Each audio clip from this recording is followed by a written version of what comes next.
कि आपको आपकी माँ बोझ लग रही है ना, आप जॉब कर रहे हैं ना, तो माँ को मेरे यहाँ रख देना, सरकारी फंड से पलेगी। बाप को मेरे यहाँ रख देना।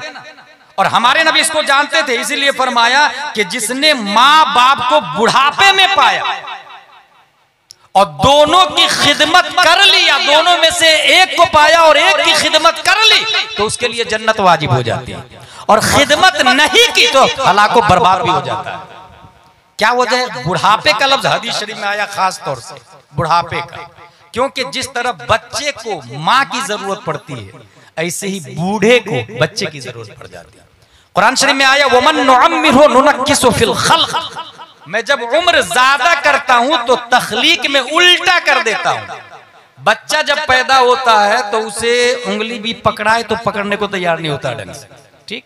यही हाल बुढ़ापे में हो जाता है, इंसान बिल्कुल कमजोर, कहां बूढ़ा सुसु कर रहा, कहां टॉयलेट, कहां बाथरूम, पानी भी पीते नहीं होता है। जैसे एक बच्चा गिलास नहीं पकड़ सकता ढंग से, माँ पिलाती है उसको पानी प्यार से, ऐसे ही एक बूढ़े को प्यार से चम्मच से पानी पिलाने की नौबत आ जाती है। अल्हम्दुलिल्लाह कफा व सलातु व सलामु अला मुहम्मदिन नबिय्यिकल मुस्तफा व रसूलिकल मुर्तदा व हबीबिकल मुस्तफा व आलिहि दबि सदक़ि व सफ़ा व सहबिहि उलिल हुब्बि वल वफ़ा व खुलफ़ाइहि सादातिना अबी बकर सिद्दीक़िल अकबर व उमर अल फारूक़िल आज़म व उस्मान अल गनिय्यिन नूरैन व असदिल्लाहि अलिय्यिल मुर्तदा व वलदिहिल इमाम हसनिल मुज्तबा व सिब्तिहिल इमाम हुसैनिन दाफ़िइल कर्बि वल बला व फिल ज़ातिका बिदिल बतूल ज़हरा सय्यदतिन निसा व इब्निही सय्यदना अब्दुल क़ादिर गौथुल वरा व सिराज उम्मतिही सय्यदना अबी हनीफा इमाम अइम्मतिल हुदा व अला मुजद्दिदिल आज़म लिदीनिही व मिल्लतिही मुर्शिदना अहमद रज़ा व अला अल्लज़ी मा ज़ाला रद्दद मुखालिफ सुन्नह मुहसिनीन अख्तर रज़ा। अम्मा बाद, फ़अऊज़ु बिल्लाहि मिनश शैतानिर रजीम, बिस्मिल्लाहिर रहमानिर रहीम। क़ुल बिफ़ज़लिल्लाहि व बिरहमतिहि फ़बिज़ालिका फ़लयफ़रहू हुवा ख़ैर मिम्मा यजमऊन। सदक़ल्लाहुल अज़ीम। अक़ीदत व मोहब्बत के साथ मरकज़ अक़ीदत अरवाहुना फ़िदा, जिनकी मौज से समंदर का तमव्वुज, जिनकी रोशनी से सूरज का तनव्वुर, जिनकी सांस से कायनात का तनफ़ुस, जिनके मुस्कुराहट से यूनिवर्स का तबस्सुम, जिनकी खुशबू से गुलाबों का तअत्तुर, जिनका चेहरा मुबारक, क़ाल अल्लाहु तआला फ़िल क़ुरआन वश्शम्सि वदुहाहा, व क़ाल अल इमाम अहमद रज़ा खान, वो कमाल हुस्न हुजूर है कि गुमाने नक्शे जहां नहीं, यही फूल खार से दूर है, यही शम्अ है कि धुआं नहीं। उस रसूल हाशमी की बारगाह में दुरूद शरीफ पढ़ेंगे जिनकी जुबान मुबारक, क़ाल अल्लाहु तआला फ़िल क़ुरआन वमा यंतिक़ु अनिल हवा इन हुवा इल्ला वह्युन यूहा, व क़ाल अल इमाम अहमद रज़ा खान, वो जुबान जिसको सब कुन की कुंजी कहे, उसकी नाफिज हुकूमत पे लाखों सलाम। उस रसूल कर्शी की बारगाह में दुरूद शरीफ पढ़ेंगे जिनका सीना मुबारक, क़ाल अल्लाहु तआला फ़िल क़ुरआन अलम नशरह लक सदरक, व क़ाल अल इमाम अहमद रज़ा खान शमअ दिल मिश्कातन, सीना जुजाजा नूर का, तेरी सूरत के लिए आया है सूरह नूर का।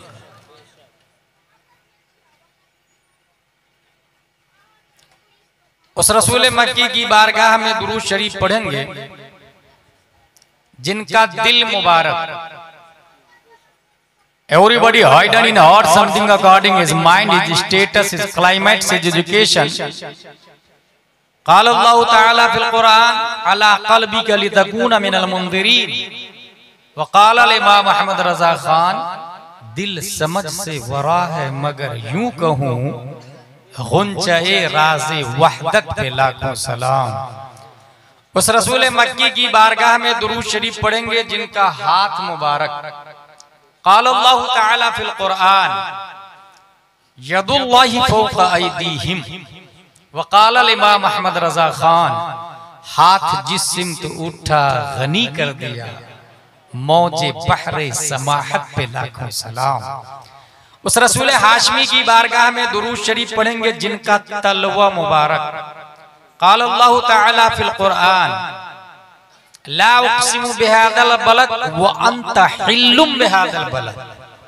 वक़ाल इमाम अहमद रजा खान, खाई कुरआन खाके गुजर की कसम, उस कफेफा की हुर्मत पे लाखों सलाम। बेशक बेशक। उस रसूल हाशमी की बारगाह में दुरूद शरीफ पढ़ेंगे जिनकी उम्मत के औलिया, क़ाल अल्लाहु तआला फिल कुरआन, वस्बिर नफ्सक मअल्लज़ीना यदऊना रब्बहुम बिलग़दाति वल अशी युरीदूना वजहह।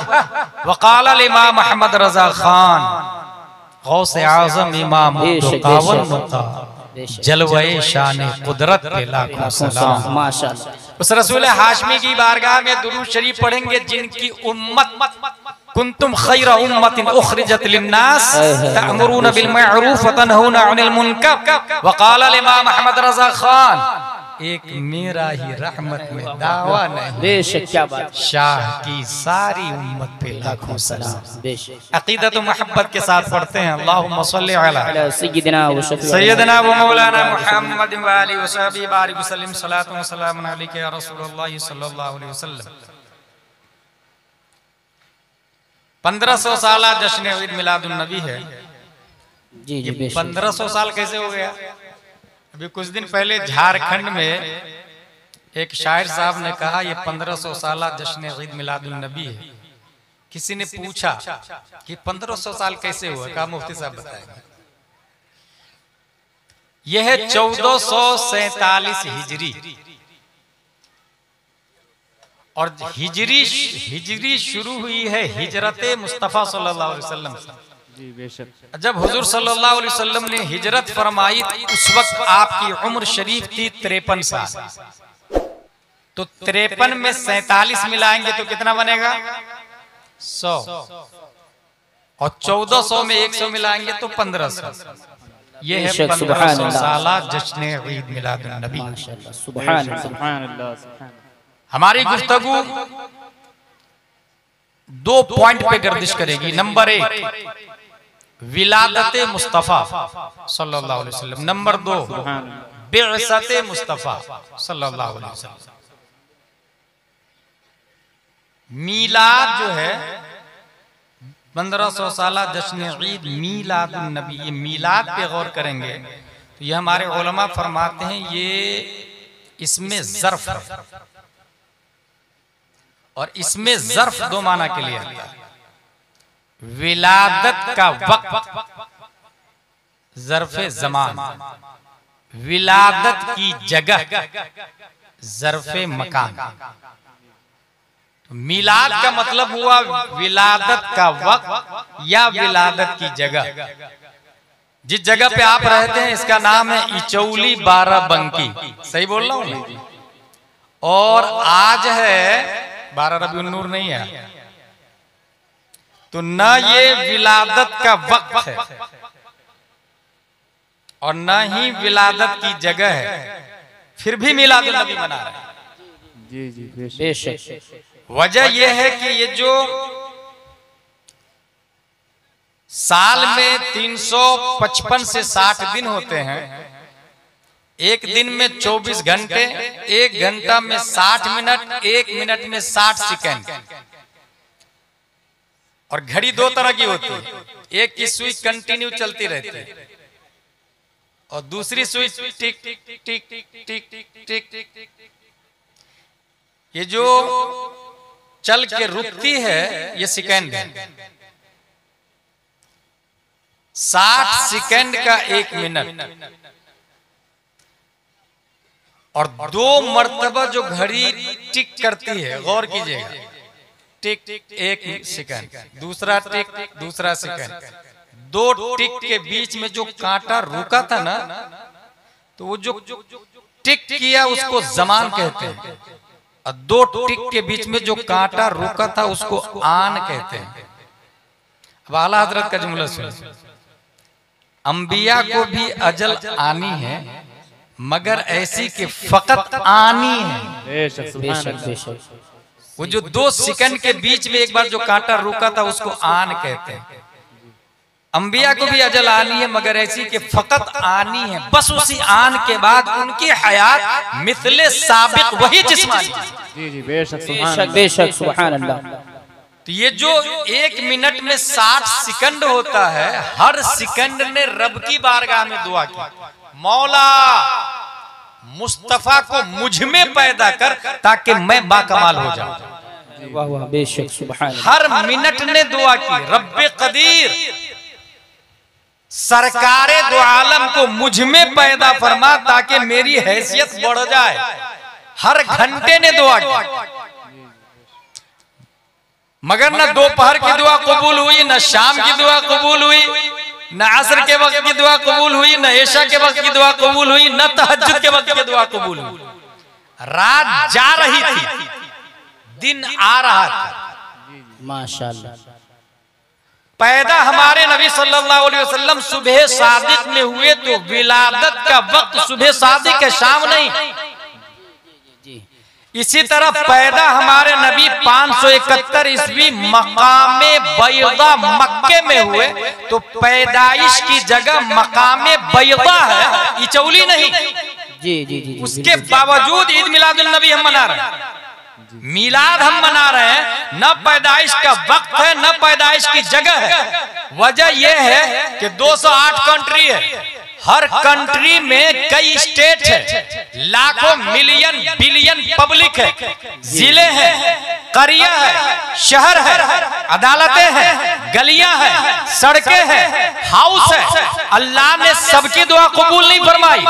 मक्का में मकामे बैदा हजरत अब्दुल्ला के घर का इंतखाब फरमाया, मगर 208 कंट्री के हर मुल्क, हर शहर, हर स्टेट, हर चौराहा, हर गली, हर रास्ता, हर घर, किसी जगह पर भी मिलाद मनाया जाए, ये मिलाद मनाने का हक, इख्तियार और कबूलियत प्यारे रब्बे कदीर ने हर वक्त में हर जगह में वो वुसाअत दे दी है कि पैदा तो मक्के में करूंगा मगर मिलाद कहीं भी मनाओ मैं कबूल कर लूंगा। सुभान अल्लाह सुभान अल्लाह बेशक माशाअल्लाह। नारे तकबीर, नारे रिसालत, सरकार की आमद, दिलदार की आमद, आका की आमद।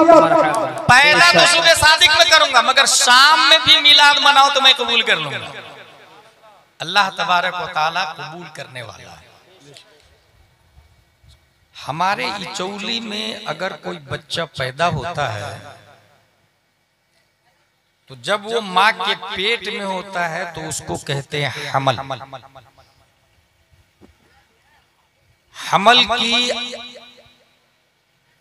मिसबाहुल लुगात या अल कामुसुल जदीद में माना देखे तो उसका माना आएगा बोझ। हमल उठाने वाले को हम्माल या हामिल कहा जाता है। जो गाड़ी हमल उठाती बोझ उठाती है उसको हामाला कहते हैं। जो पैसेंजर ले जाती है बस उसको अरबी में नकला कहते हैं।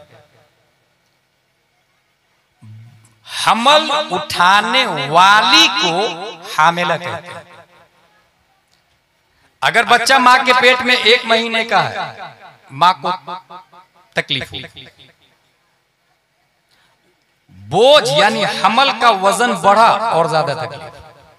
तीसरा, चौथा, पांचवा, छठवां, सातवां, आठवां, आखिरी में माँ को रोटी बनाने में भी तकलीफ जाती है, उठने बैठने में भी तकलीफ जाती है, चावल बनाने में तकलीफ जाती है, सोए तो करवट बदलने में तकलीफ जाती है। बोझ जितना ज्यादा माँ को उतनी ज्यादा तकलीफ होती है।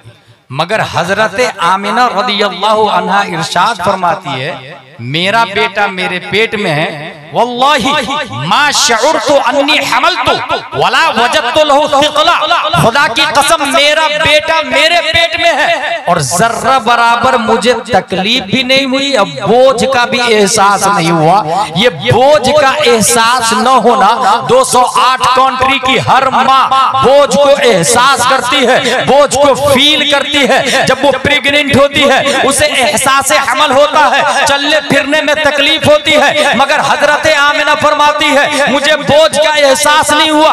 आखिर लॉजिक क्या है, रीजन क्या है, what is the reason behind this sentence? Hazrat Amina को तकलीफ क्यों नहीं हुई? हमने पढ़ना शुरू किया, ट्विंकल ट्विंकल वाले को पढ़ा, ABCD वाले को पढ़ा, कन्वेंशन पायस वाले को पढ़ा, लिटिल फ्लावर और ऑक्सफोर्ड कैम्ब्रिज वाले को पढ़ा। पढ़ते पढ़ते आइंस्टाइन का नजरिया सामने आया कि दुनिया में सबसे ज्यादा कम वजन रोशनी का है, रोशनी का, लाइट वेट जिसको कहा जाता है। तो जो रोशनी होगा उसका वजन सबसे कम होगा। बात समझ में आ गई। इचौली में बच्चा माँ के पेट में है, माँ को तकलीफ इसलिए है कि वो बोझ है, बोझ, और बोझ इसलिए है कि वो जिस्म होता है, वो मटेरियलिस्टिक होता है, वो काबिल आबाद सलासा होता है, उसके अंदर तूल अर्ज उमुक होता है। बच्चा माँ के पेट में मटेरियल और जिस्म हो तो बोझ बनेगा, माँ को तकलीफ होगी। आइंस्टाइन ने कहा रोशनी सबसे ज्यादा कम वजन वाला है। बात समझ में आ गई। हजरत आमिना के पेट में मुस्तफा वजन इसलिए नहीं है कि वो नूरुन अला नूर है। सुभान अल्लाह, माशाअल्लाह। रोशनी लाइट वेट, उसका वजन ही नहीं होता। वल्लाहि मा शअरतु अन्नी हमलतु वला वजदतु लहु थिक़ला। बोझ का जर्रा बराबर एहसास नहीं हुआ। नेक्स्ट पॉइंट, जब बच्चा पैदा होता है, कितने महीने में बच्चा पैदा होता है? कॉमन सेंस ये कहता है 7 महीना, 8 महीना, 9 महीना। ये डिस्टर्ब होता हमको है, वहीं रख दिया। ऐसे कोई शायरों को भी ऐसे ऐसे करके नहीं देगा, बहुत ये आर्केस्ट्रा से आया है। बाद में जाहिल कव्वालों को ऐसे ऐसे करके दिया गया और धीरे से स्टेज पर भी आ गया। भाई अल्लाह व रसूल की रजा के लिए 1 लाख दे के चले जाए ना, 10 रुपये क्यों? 10-10 के 50 नोट है और एक एक करके दे रहे हैं। इसी को कहते हैं रिया, इसी को कहते हैं दिखावा, और इसी को अरबी में शिरके खफी कहा जाता है। और अल्लाह को ये पसंद नहीं है। छुपा हुआ सदका करना, ऐसे के लेफ्ट से दे तो राइट को पता नहीं चले, अल्लाह इसको पसंद फरमाता है। तो यकीनन देना चाहिए।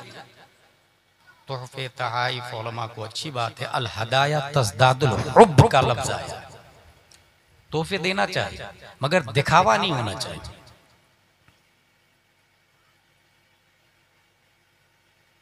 सात महीना 8 महीना इचौली में बच्चा पैदा होता, 9वां महीना 9 महीने होगा बच्चा नहीं हो रहा, माँ बाप परेशान। Doctor MBBS MD DM specialist, देखिए तो क्या प्रॉब्लम है। डॉक्टर भी दीन से इतना बड़ा जाहिल होता है, ऑपरेशन करवा देता है। According to holy Islam that is not fact. बच्चा माँ के पेट में 6 महीने के बाद कब तक रह सकता है? 7, 8, 9, 10, 11, 12, 13, 14, 15, 16, 17। इमाम शाफई 2 साल तक माँ के पेट में रहे। लिहाजा हमारे इचौली में बच्चा अगर 15 महीने तक पैदा नहीं हो तो घबराना नहीं चाहिए। ये घबराते वो लोग हैं जो दीन से जाहिल होते हैं, जो कुरान को फैसला नहीं समझते हैं, जो उलमा से राय नहीं लेते हैं, दुनिया के हिसाब से चलते हैं, परेशान हो जाते हैं। 2 साल में इमाम शाफई पैदा हुआ। हमारे यहाँ भी बच्चा 2 साल में पैदा हो सकता है। हुजूर सल्लल्लाहु अलैहि वसल्लम 9 महीने में पैदा हो रहे हैं। जब बच्चा पैदा होता है तो बहुत सारी माएं मर जाती हैं। डॉक्टर बोलता है ना, दोनों में से एक को ही बचा पाएंगे, बच्चा को ले लो या माँ को ले लो। हालांकि उसके इख्तियार में न मौत है और न हयात है, एक जन्नियात से ताल्लुक रखता है। यह हकीकत है कि माएं मर जाती हैं, इसमें कोई शक नहीं। बहुत सारी माएं दम तोड़ देती है, इतनी तकलीफ होती है माँ को, इसलिए एक बच्चा माँ का हक नहीं अदा कर सकता। दर्जे में बाप बड़ा होता है, हक माँ का ज्यादा होता है। इसको समझने में कुछ खतीब ने गलती की है, मैं उसका नाम नहीं लेना चाहूंगा, इंतकाल हो चुका है। उन्होंने कहा कि नहीं, माँ का दर्जा बड़ा होता है ना, बाप का दर्जा बड़ा होता है। अर्रिजालु क़व्वामून अलन निसा, कुरान शरीफ में आया। मर्द हाकिम होता है औरत का, और हाकिम का बड़ा दर्जा होता है महकूम से। हक माँ का होता है ज्यादा। ये समझने वाली बात है। दर्जा बाप का बड़ा है, हक माँ का ज्यादा। और माँ अगर प्रोटेक्टिंग ना करे तो कोई बच्चा जिंदा भी नहीं रहेगा। अल्लाह तबारक व तआला ने माँ को इतनी रहमत की है, इतना रहम दिल बनाया है कि माँ जानवर भी हो तो भी अपने बच्चे को जान की बाजी लगाकर भी माँ बचा लेती है, जानवर भी। इसी वजह से अगर इंसान की माँ पागल भी हो जाए तो भी अपने बच्चे को पहचान लेती है। क्योंकि पागल किसको कहते हैं? जिसके पास अक्ल ना हो। जानवर भी, लाइक एनिमल्स, जानवर भी अपने बच्चे को पहचानता है। प्रोटेक्टिंग ना करे तो बच्चा कोई भी जिंदा ना रहे। इसलिए कोई भी अपने माँ का, मुझे अफसोस होता है इचौली में उन आदमी पर जो माँ बाप के बूढ़े होने पर वो बोझ फील करते हैं। अस्तगफिरुल्लाह रब्बी मिन कुल्ल। ये किसकी सोच है पता आप लोग? यहूदियों की। उन्होंने ओल्ड होम बनाया है कि आपको आपकी माँ बोझ लग रही है ना, आप जॉब कर रहे हैं ना, तो माँ को मेरे यहाँ रख देना, सरकारी फंड से पलेगी। बाप को मेरे यहाँ रख देना। और हमारे नबी इसको जानते थे, इसीलिए फरमाया कि जिसने माँ बाप को बुढ़ापे में पाया और दोनों की खिदमत कर ली, या दोनों में से एक को पाया और एक की खिदमत कर ली, तो उसके लिए जन्नत वाजिब हो जाती है। और खिदमत नहीं की तो हलाको बर्बाद भी हो जाता है। क्या वजह है? बुढ़ापे का लफ्ज हदीस शरीफ में आया खास तौर से, बुढ़ापे का। क्योंकि जिस तरह बच्चे को माँ की जरूरत पड़ती है, ऐसे ही बूढ़े को बच्चे की जरूरत पड़ जाती है। कुरान शरीफ में आया वमन नुअम्मिरहु नुनक्किसु फिल खल्क। मैं जब उम्र ज्यादा करता हूं तो तखलीक में उल्टा कर देता हूं। बच्चा जब पैदा होता है तो उसे उंगली भी पकड़ाए तो पकड़ने को तैयार नहीं होता ढंग से। ठीक यही हाल बुढ़ापे में हो जाता है। इंसान बिल्कुल कमजोर, कहाँ बूढ़ा सुसु कर रहा, कहाँ टॉयलेट, कहाँ बाथरूम, पानी भी पीते नहीं होता है। जैसे एक बच्चा गिलास नहीं पकड़ सकता ढंग से, माँ पिलाती है उसको पानी प्यार से, ऐसे ही एक बूढ़े को प्यार से चम्मच से पानी पिलाने की नौबत आ जाती है। कुरान शरीफ बोलता होता है ऐसे। और हमने तो ये देखा कि बहुत सारे बूढ़े लोग बुढ़ापे में अक्ल काम करना छोड़ देती है।